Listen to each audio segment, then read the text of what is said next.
rumput.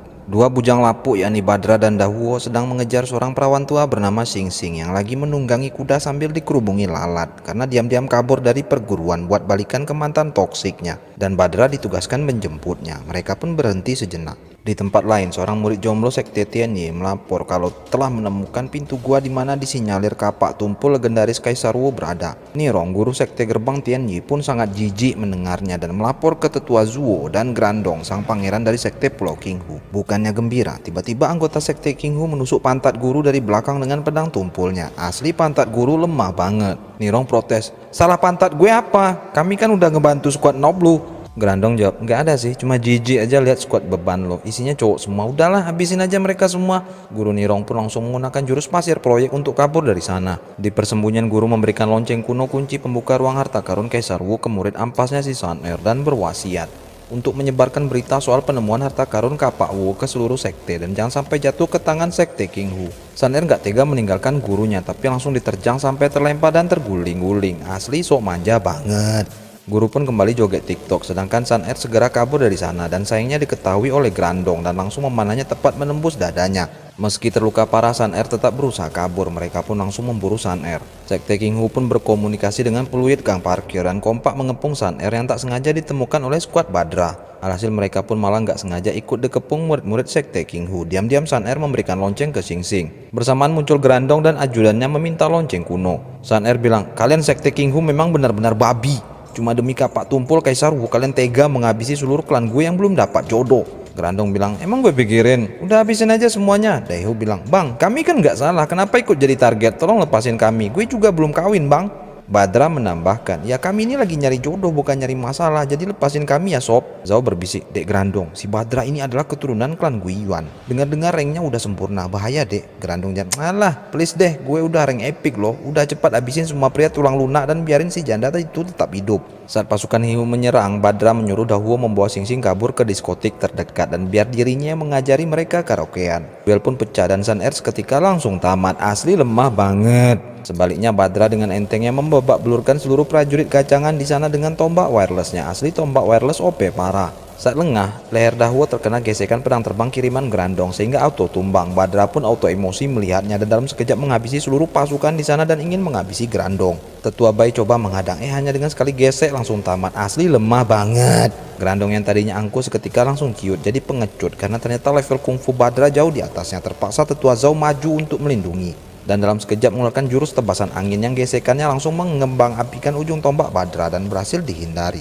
Melihat itu, Tetua Zhao malah langsung ketakutan dan tiba-tiba Badra mendengar peluit burung dan segera menuju sumber suara dan mendapati Dahuo dan Sing Sing sedang dikepung dan langsung menyelamatkannya. Sebelum naik kuda, Sing Sing memberikan lonceng kuno pemberian Sun Er ke Badra. Melihat itu, Badra seperti merasakan firasat buruk dan mengajak skuad ampasnya segera kembali ke perguruan. Anak buah pun melapor kalau lonceng kuno nggak ditemukan di tubuh Sun Er. Grandong pun sangat kecewa mendengarnya karena takut dimarahi ayahnya. Tetua Zhao pun punya ide jahanam, yakni menyarankan Grandong mengkambing hitamkan Badra dari sekte Guiyuan sebagai penyebab kegagalannya dengan bilang Badra menghabisi semua orang sekte Tianyi demi merebut kunci harta karunnya. Asli kang fitnah parah. Grandong pun langsung menjalankan rencana busuk tersebut. Alhasil dipimpin oleh Ketua Yuzong, sang ketua sekte Qinghu sekaligus ayah Grandong, seluruh anggota sekte Qinghu menerobos kediaman sekte Guiyuan setelah menghabisi seratusan murid perguruan tersebut. Tentu aja ketua sekte Guiyuan bernama Zhuk emosi. "Woi Yuzong, lu pengen ngantar nyawa lo?" Ternyata Yuzong gak takut dan malah menertawakannya. Bersamaan Sing Sing dan Badra yang melihat itu segera tiba di samping ayahnya dan menjelaskan kejadian yang sesungguhnya. Grandong pun menjalankan aksi fitnahnya. Tentu aja Badra nggak terima. Yuzong bilang, "Oh jadi lo orang terkuat termuda dari sekte ini?" Lanjut menyuruh Zhao bilang, "Woi Zut, serahkan Badra dan lonceng kuno." Zut menolak, "Mending kalian ke laut aja."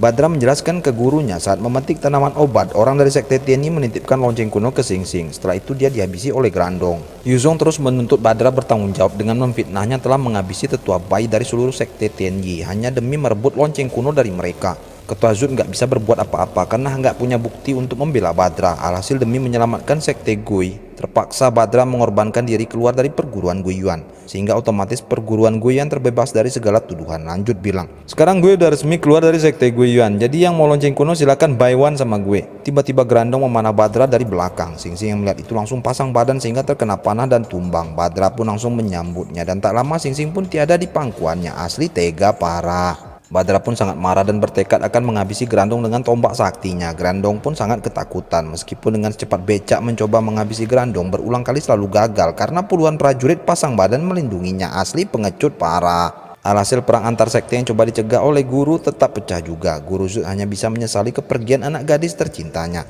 Sedangkan Badra menghabisi para murid-murid sekte King Hu dengan sangat easy sekali, sehingga membuat Yuzong dan Grandong semakin ketakutan dan panik. Dan akhirnya Guru Zut masuk ke mode tertingginya, ke alam ilusi, dan menghadapi Yuzong sambil menyuruh Badra segera menghabisi Grandong demi membalaskan dendam anaknya. Alhasil Badra pun menyerang semakin membabi buta dan gak ada perlawanan sama sekali. Asli lemah banget. Tiba-tiba ujuk-ujuk Badra terpental sangat jauh, yang ternyata penyebabnya adalah serangan dari Simbah Sepuh, dedengkot pendiri sekte King Hu, master terkuat di 9 benua di dunia yang tiba-tiba muncul di sana. Badra pun terpaksa mengeluarkan ulti terkuatnya, jurus segel alam baka, tapi masih tingkat basic. Guru Sepuh nyantai aja dan bilang, "Oh, jadi cuma kekuatan kehidupan, belum sempurna lagi. Lo memang pantas ditamatkan." Dan dalam sekejap menyedot seluruh pedang tumpul dan melemparkannya secara wireless ke Badra. Awalnya berhasil ditahan, tapi karena levelnya terpaut jauh, akhirnya segelnya tertembus dan auto terlempar dan terkapar. Asli Mbah Sepuh OP parah.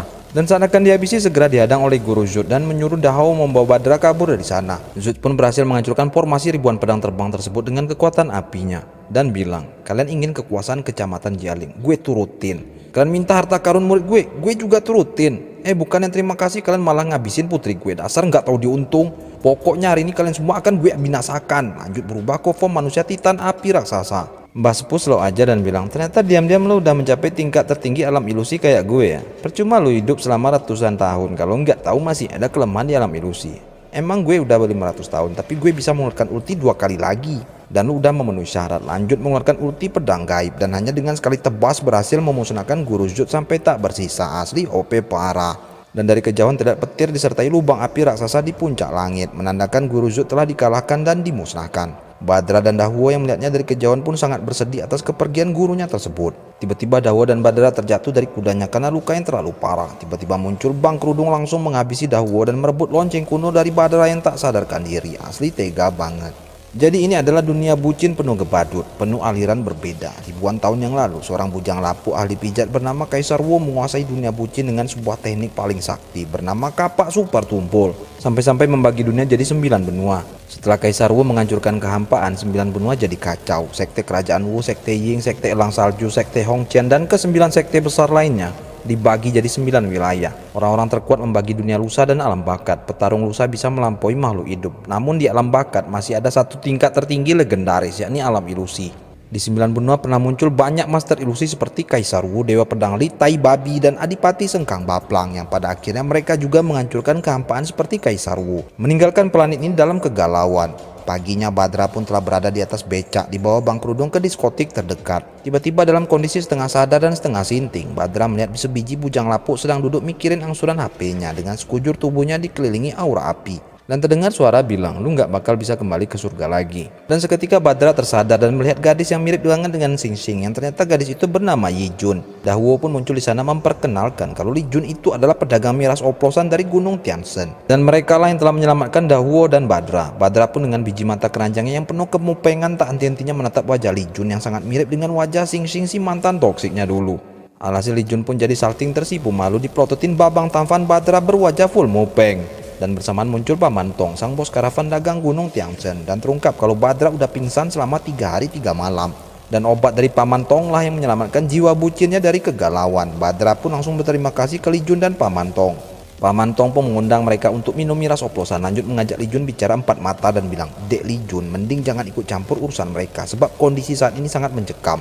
Karena mendadak ke-9 sekte besar sedang menuju ke Feng Yun. Jadi kita cepat aja selesaikan orderannya dan cepat kembali." Li Jun terpaksa nurut. Dahwo pun memberikan miras oplosan ke Badra. Dahwo nanya, "Rank lu gimana?" Badra jawab, "Udah turun ke rank dasar. Ternyata rank kungfu bisa juga turun." Dahwo bilang, "Lah, bukannya seumur hidup hanya bisa sekali mencapai rank lusa." Tiba-tiba Li Jun datang. Terpaksa Dahwo pergi ke bengkel motor terdekat.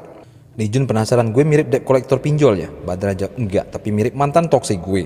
Li Jun nanya, "Cantik nggak bang?" Badra jawab, "Cantik kagak, nyusahin iya." Li Jun jawab, "Oh gitu." Paman Tong bilang ke Dahwo, "Besok kita akan pergi ke kelurahan King Yun baru lanjut ke lembah Feng Yun, dan setibanya di lembah Feng Yun kita harus berpisah, dasar beban." Dawo pun sangat terkejut mendengarnya. Bang Kerudung tiba-tiba muncul di Pulau King Hu, markas besar sekte King Hu, dan dalam sekejap menghabisi seluruh penjaga di sana hanya dengan selembar daun dan hanya bisa ditepis oleh Mbah Sepuh. Bang Kerudung pun loncat dari atap rumah Pak RT. Mbah nanya, "Lu kang paket ya?" Bang Kerudung jawab, "Hello, please deh, gue kang siomay, puas lo." Tiba-tiba Mbah menyerang tapi bisa dihindari. Mbah nanya lagi, "Lu siapa?" Bang Kerudung jawab, "Udah lah Mbah, gue tahu lu hanya bisa menggunakan satu kali ulti lagi dalam sisa hidup lo. Jadi kalau mau harta karun Kaisar Wu, buy one sama gue. Oh ya, kenalin, nama gue adalah Paisan." Yuzong pun melapor ke Mbah Sepuh kalau setelah dicari tahu ternyata ke-9 sekte nggak pernah dengar nama pendekar bucin Paisan. Si Mbah bilang, "Skill kungfunya setara dengan gue, jadi besok kita harus segera pergi ke harta karun Kaisar Wu sebelum keduluan yang lain."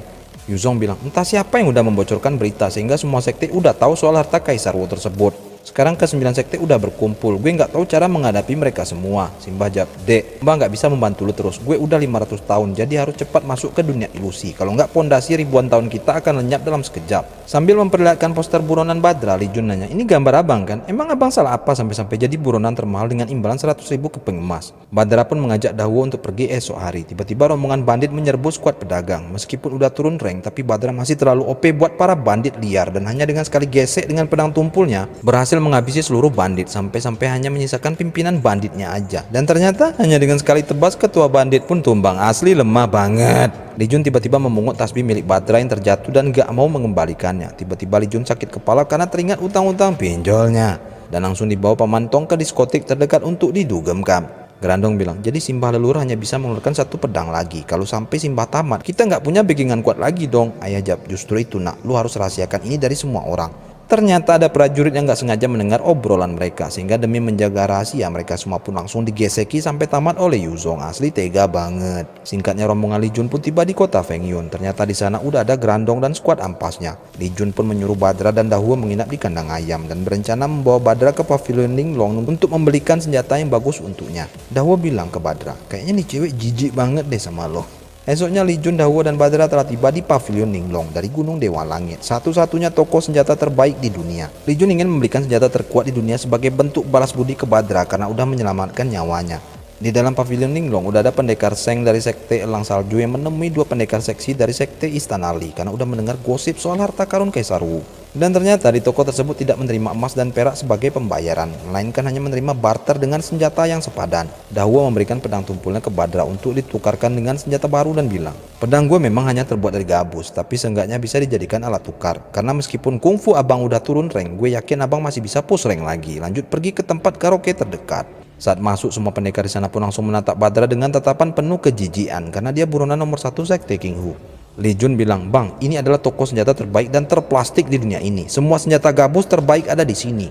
Tiba-tiba muncul Bang Kapak ingin menjual kapaknya yang katanya adalah kapak Kaisar Wu yang legendaris harga 100.000 keping emas. Jelas saja penjaga toko tahu kalau itu kapak palsu. Bang Kapak tetap ngotot kalau kapaknya asli dengan menyuruhnya mengujinya dengan mengangkatnya. Kalau yang asli nggak bisa diangkat. Pas mencoba beneran penjaga toko nggak bisa mengangkatnya. Melihat itu sang pemilik toko berjuluk Beastmaster alias Bang Gimbal pun terpaksa turun tangan sendiri dan berhasil mengangkat kapak tersebut hanya dengan satu tangan, membuktikan kalau kapak itu palsu. Melihat itu Bang Kapak pun auto ketakutan dan menyadari kebohongannya. Lanjut Bang Gimbal melemparkan kapak tersebut ke muka kameramen. Asli tega banget. Li Jun pun meminta senjata tombak terkuat dengan jaminan golok tumpul miliknya. Bang Gimbal bilang, "Barangnya ready kok dek, tapi golok milik lu belum cukup buat jadi alat barter." "Oh ya, lu Badra yang seluruh klan lu udah dihabisi sekte King Hu dan hanya menyisakan lu seorang aja kan? Udah mencapai rank tinggi termuda dan berhasil menghabisi tetua Xiantian sehingga jadi buronan berharga 100.000 keping emas dan auto jadi sangat viral di jagat dunia persilatan. Jujur gue iri banget sama pencapaian lo." Merasa nggak bakal dapat senjata, Badra pun pergi dari sana. Tiba-tiba Bang Gimbal bersedia menukar senjata terkuat miliknya dengan pedang milik Badra. Bang Kapak nggak terima karena diperlakukan nggak adil. Bang Gimbal pun langsung menerjangnya sampai terlempar keluar toko. Asli barbar banget. Dan ternyata di penginapan Linglong ada aturan, yakni sesama pendekar dilarang berkelahi selagi berada di area toko. Kalau melanggar akan langsung diusir. Bang Kapak nggak terima dengan perlakuan tersebut dan malah menyalahkan Badra. Asli iri banget dan mengancam akan melaporkan Badra ke sekte King Hu dan mendapatkan hadiah emasnya. Jijik mendengarnya, Bang Gimbal pun berteriak mengempaskan Bang Kapak. Asli epic parah. Bang Gimbal melanjutkan, "Gue sangat menghormati orang yang berani bertindak dan bertanggung jawab. Dek Badra, meskipun lu masih jomblo karatan, tapi gue suka gaya lo." Lanjut memberikan senjata rahasia tombak pusaka dengan berat 80 kg ke Badra secara gratis dan bilang, Penciptanya nggak diketahui, tapi hati-hati ya, kalau nggak bisa menggunakannya bisa melukai si penggunanya sendiri. Gimana? Sanggup nggak lo? Badra pun langsung mencoba mengambil tombak tersebut, dan ternyata tombak tersebut memanjang dengan sendirinya, yang berarti senjata itu udah memilih Badra sebagai tuannya. Asli tombak tumpul OP parah. Bang Kapak pun langsung mengadu ke Grandong kalau Badra sedang berada di pavilion Linglong sambil meminta imbalannya. Singkatnya mereka pun langsung tiba di pavilion Linglong. Badra ingin menghabisi Grandong tapi ditahan oleh Li Jun karena ingat aturan toko Linglong. Grandong justru sengaja melanggar aturan tersebut dan menyuruh anak buahnya menyerang Badra. Bang Gimbal langsung menyerang Grandong. Malah dihadang oleh tetua Zhou dan langsung meminta maaf atas kelakuan binal si Grandong sambil memaksa Grandong meminta maaf ke Bang Gimbal. Terpaksa Grandong menurutinya dan cabut dari sana.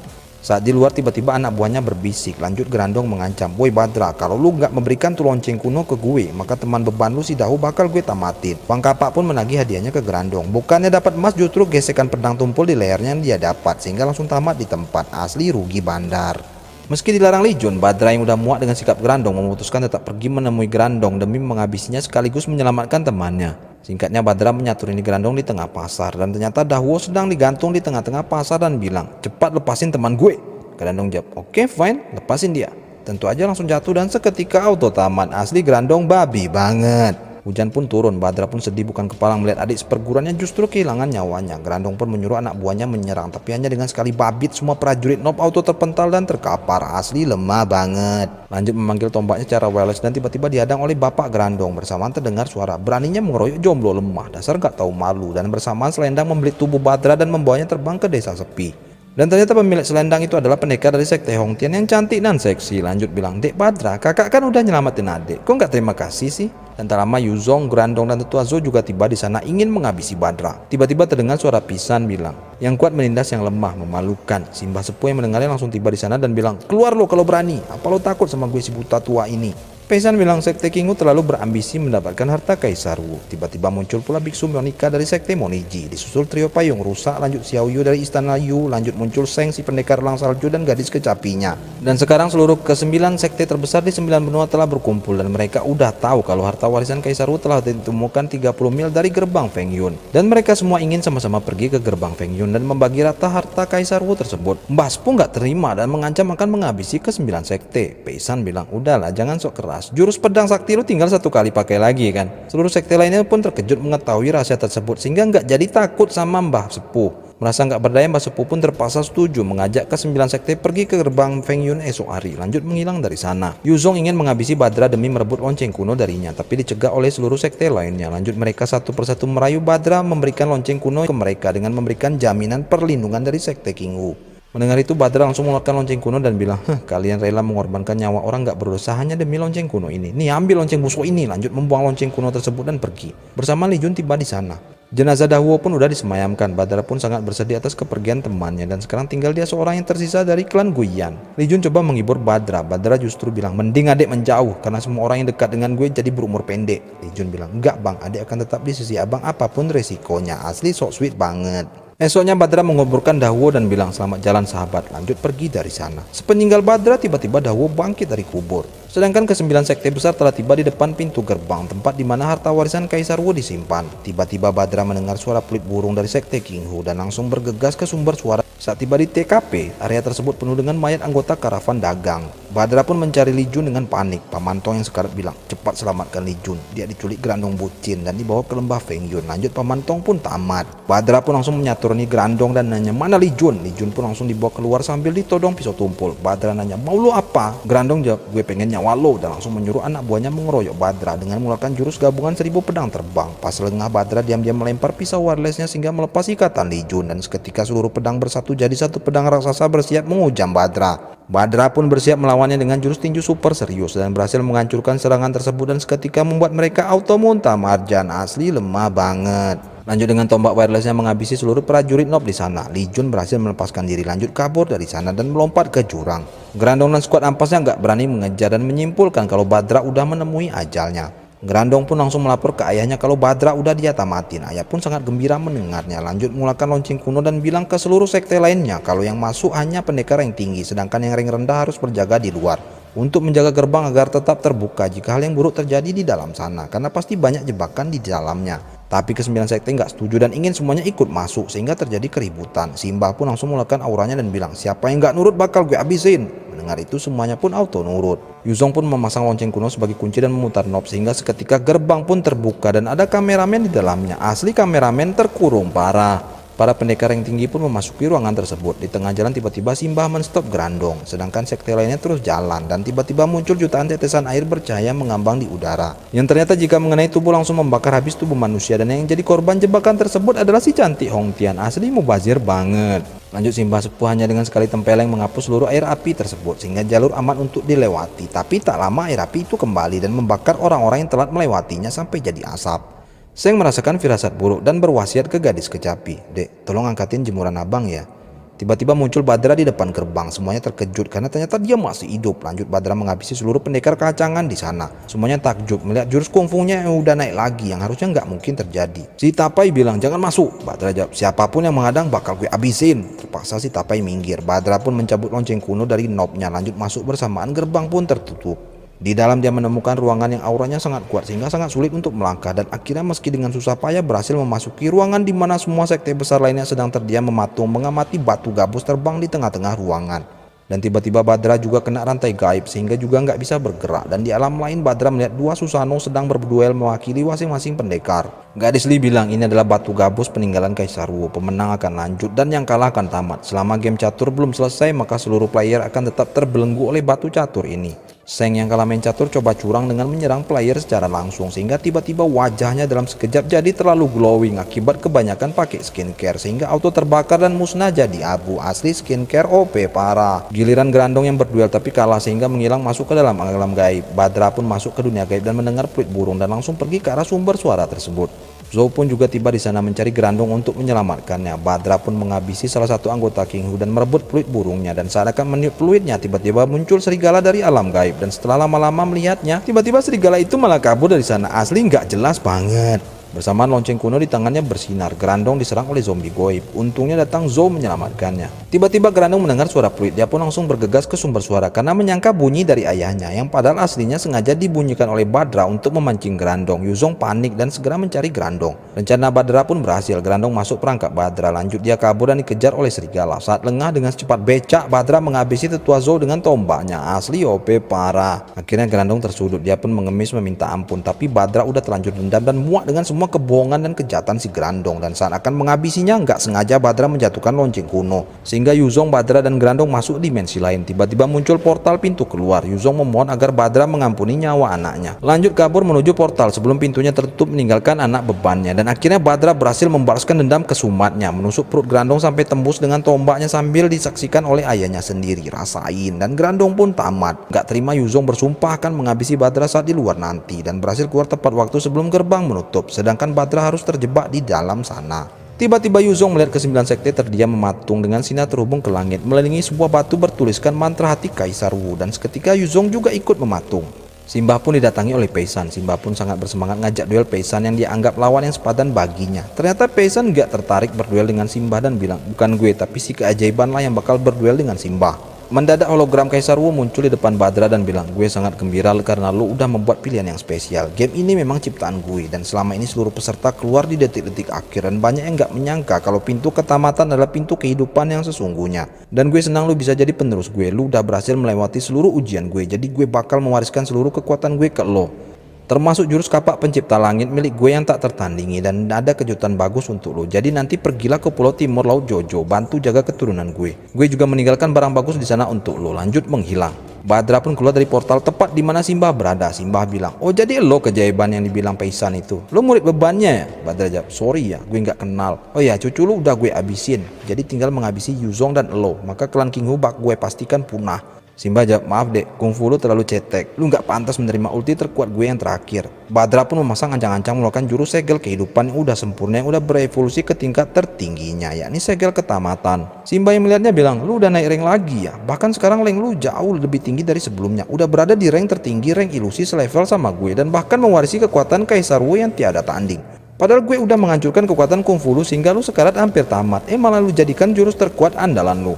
Alhasil Simbah pun akhirnya bersedia bertarung dengan Badra dan mengeluarkan jurus pedang terkuat terakhirnya. Badra pun terkena tebasan sampai terpental, ternyata nggak mempan. Simbah pun mengeluarkan jurus pohon air api yang jadi tamengnya. Badra pun terbang dan berusaha menusuk Simbah dengan tombaknya dan pada akhirnya berhasil menembus tabir pelindung, menghujam dada Simbah sampai muntah marjan dan tamat. Asli OP parah. Bersama seluruh sekte terbebas dari belenggu sinar laser, pintu gerbang terbuka, semuanya pun keluar dari ruangan tersebut dengan gembira. Yuzong yang melihat gurunya kalah dihabisi Badra sangat bersedih bercampur marah. Lanjut langsung terbang menerjang Badra, tapi langsung terpental dan terkapar muntah marjan. Lanjut bilang, ternyata lu udah di level tertinggi, level ilusi. Tiba-tiba muncul bang kerudung rambut putih bilang, udah cepat habisin si Yuzong sampah ini. Yang ternyata dia adalah Pei-san sang ketua istana dewa yang selama ini menyamar jadi adik seperguruannya si Dawo. Dan ternyata semua ini udah diatur oleh Pei-san. Lanjut lagi-lagi menyuruh Badra menghabisi Yuzong dan setelah itu berduel dengannya. Badra nanya, di mana cewek gue? Pei-san malah jawab, asal lo tahu, jika ingin menjadi yang terkuat di dunia, lu harus mengalami perpisahan dengan istri dan anak, harus mengalami keluarga yang hancur, mengalami pengkhianatan, baru akhirnya bisa memiliki hati yang kuat seperti besi dingin. Badra bilang, jadi lu udah menghabisi semua orang yang gue sayangi? Pei-san jawab, Lei Jun yang belum. Bagaimanapun dia adalah murid gue, namun jika lu membutuhkannya, gue juga bisa mengaturnya jadi jodoh lu. Lah kok malah jadi mak comblang? Badra mengurungkan niatnya menghabisi Yuzong, lanjut pergi. Pei-san nanya, woi kenapa nggak jadi lo habisin? Badra jawab, malas terlalu noob. Oke fine, kita bakal buy one, tapi bukan sekarang dan bukan lo yang nentuin, tapi gue. Lanjut pergi. Asli badass abis. Pei-san yang mendengarnya hanya bisa tertawa terbahak karena lupa dialog. Asli lupa dialog OP parah. Paginya Badra menemui Li Jun yang ternyata baik-baik aja. Li Jun pun bersumpah akan menemani Bang Badra kemanapun dia pergi. Asli meleleh banget. Lanjut mereka berdua berkuda ke diskotik terdekat dan tamat.